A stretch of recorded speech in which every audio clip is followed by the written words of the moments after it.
வணக்கம். இன்றைய குறள் பொருட்பால்ல ஊக்கமுடைமை அப்படிங்கிற அதிகாரத்துல வருது. குறள் எண் 594. ஆக்கம் அதர்வினாய் செல்லும் அசைவிலா ஊக்கமுடையானுழை. ஆக்கம் அதர்வினாய் செல்லும் அசைவிலா ஊக்கமுடையானுழை. இந்த குறளோட பொருள இப்ப நாம பார்க்கலாம். ஆக்கம் அதர்வினாய் செல்லும்.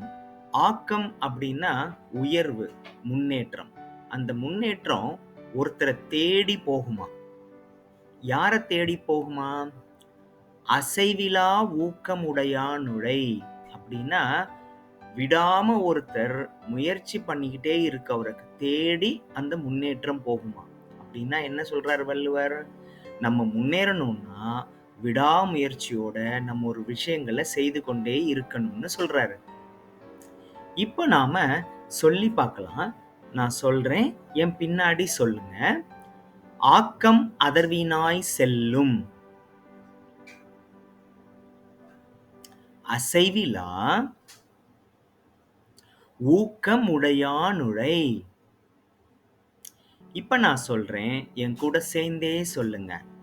ஆக்கம் அதர்வினாய் செல்லும் அசைவிலா ஊக்கமுடையானுழை.